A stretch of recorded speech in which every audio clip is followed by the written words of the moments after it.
Hi friends, ఈరోజైతే chicken curry చేయబోతున్నాను friends. Chicken తీసుకొని శుభ్రంగా కడిగి ఉప్పు వేసి శుభ్రంగా కడిగి పెట్టుకున్నాను. పచ్చిమిర్చి ఎక్కువ వేస్తున్నాను ఫ్రెండ్స్, ఎందుకంటే పచ్చిమిర్చి ఎక్కువ వేసి కారం తక్కువ వేస్తే చాలా బాగుంటుంది. ఒకటి పెద్ద ఉల్లిపాయ ఫ్రెండ్స్, చిన్న ఉల్లిపాయలు అయితే 2 అవుతాయి. అలాగే టమాటాలు ఒక 4 చిన్నవి రెడీగా పెట్టుకున్నాను. స్టవ్ వెలిగించాను ఫ్రెండ్స్. కొంచెం సరిపడా నూనె పోసాను. చూసారా, కొంచెం ఈ మసాలా దినుసులు వేస్తున్నాను. ఎప్పుడు ఏదో ఒకటి కలిపేస్తాను ఫ్రెండ్స్. ఈరోజు అయితే ప్లెయిన్ వండుతున్నాను ఫ్రెండ్స్. ఇగురు చిటపడమంటున్నాయి. ఇప్పుడు ఉల్లిపాయలు వేసుకుందాం. ఉల్లిపాయ పచ్చిమిర్చి కలిపేసేస్తున్నాను. కొంచెమే కళ్ళు వేద్దాం ఫ్రెండ్స్, ఎందుకంటే ఉల్లిపాయ త్వరగా వేగుతుంది.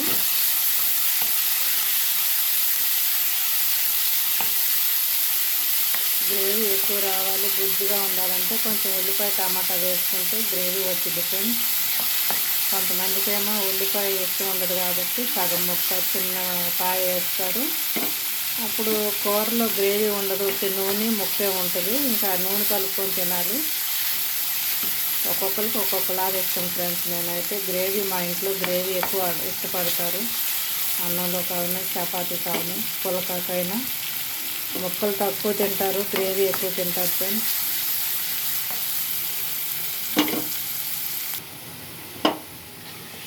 చక్కగా వేగినాయి ఫ్రెండ్స్. ఇలా వేగిన తర్వాత కొంచెం పసుపు వేసుకుందాం ఫ్రెండ్స్ నూనెలోనే.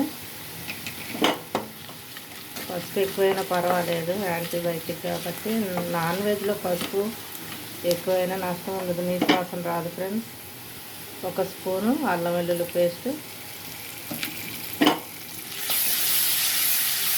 ఇది వేగిన తర్వాత చికెన్ వేసుకుంటాను. ఈసారి చికెను కోసి కాల్చి ఉన్నది స్కిన్తోనే తెచ్చారు ఫ్రెండ్స్. ఇది ఎప్పుడో వెనక ఇంట్లో చేసుకున్నట్టు ఉంది. ఇప్పుడు చికెన్ వేసేసుకుందాం. ఇంట్లో మనం ఎలాగైతే కోసి కాల్చి పసుపు రాసి ఉప్పు వేసి బాగా రుద్ది కడిగి చేసేవాళ్ళం కదా, అలా చేపించుకొచ్చారు. నాకు నచ్చింది వాళ్ళైతే చికెన్. కలిపి మూత పెట్టుకుంటాం ఫ్రెండ్స్. దీంట్లో ఉన్న నీళ్ళన్నీ ఆవిరైపోయి నూనె పైకి వచ్చినప్పుడు టమాటా, కారం అన్నీ వేసుకొని వాటర్ పోసుకుందాం. నీళ్ళన్నీ పోయినాయి ఫ్రెండ్స్. ఇలా ముక్క పొడి పొడిగా వచ్చేసింది కదా. ఇప్పుడు టమాటా వేసేసుకుందాం. టమాటా కూడా మెత్తగా అయిపోయింది. మూత పెట్టుకుందాం ఫ్రెండ్స్. కారం ఇప్పుడు వేసామంటే మాడిపోద్ది. మూత పెట్టి ఉడికిద్దాం. టమాటా కూడా మెత్తబడిపోయింది ఫ్రెండ్స్. నూనె బయటకు వచ్చింది. ఇప్పుడు కారం వేసుకుందాం. పచ్చిమిర్చి 4 వేసాను కాబట్టి పెద్ద స్పూన్తోనైతే 1 స్పూను, చిన్న స్పూన్తోనైతే 2 స్పూన్లు వేసుకోండి ఫ్రెండ్స్, సరిపోతుంది. కలుపుకున్న తర్వాత కొబ్బరి జీడిపప్పు పేస్ట్ పట్టుకున్నాను, పేస్ట్ పోసేసుకుందాం. దీంట్లోనే కొంచెం నీళ్ళు పోసి కలిపి పోసేస్తాను ఫ్రెండ్స్. ఇలా చేసుకోండి ఒకసారి, చాలా బాగుంటుంది ఫ్రెండ్స్. ఫ్రైడ్ రైస్ కానీ, బగారా రైస్ కానీ, జీరా రైస్ కానీ, కొబ్బరి అన్నం కానీ, ఏదైనా సరే ఈ కూర బాగుంటుంది ఫ్రెండ్స్. నీళ్ళు కూడా పోసేద్దాం ఫ్రెండ్స్. ఇంకా అన్నీ వేసేసాము. ఉడికిన తర్వాత లాస్ట్లో కొత్తిమీర, గరం మసాలా వేస్తే సరిపోతుంది ఫ్రెండ్స్. మూత పెట్టి ఉడికిస్తాను.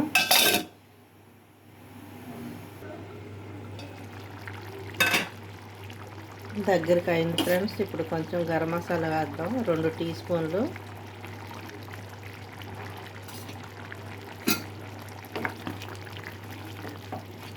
చూసారా చిక్కటి గ్రేవీ ఎలాగొచ్చిందో.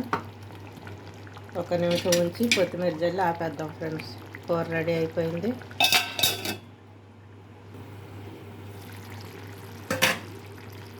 కొత్తిమీర వేసేసుకుందాం ఫ్రెండ్స్. కూర రెడీ అయిపోయింది. రుచికరమైన చికెన్ కర్రీ రెడీ. ఎంతమందికి ఇలా ఇష్టమో, గ్రేవీతో ఎంతమందికి ఇష్టమో, ఫ్రై ఎంతమందికి ఇష్టమో కామెంట్లో పెట్టండి ఫ్రెండ్స్. సబ్స్క్రైబ్ చేయండి.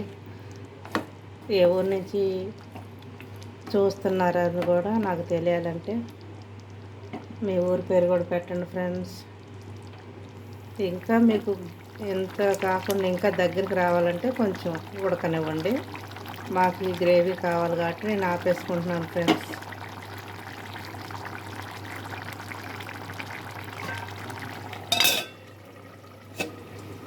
రెడీ అయిపోయింది ఫ్రెండ్స్. స్టవ్ అయితే ఆపేస్తున్నాను. 1 నిమిషం ఆగిన తర్వాత మళ్ళీ చూపిస్తాను. చక్కగా ఉంటుంది కూర. చూసారా ఫ్రెండ్స్, స్టవ్ ఆపేసినా కానీ ఇంకా ఉడుకుతూనే ఉంది. ఎందుకంటే ఇది చాలా మందం ఫ్రెండ్స్. కడాయి వేడవటానికి టైం పట్టిద్దా, అవి కూల్ అవటానికి కూడా టైం పట్టిద్ది ఫ్రెండ్స్.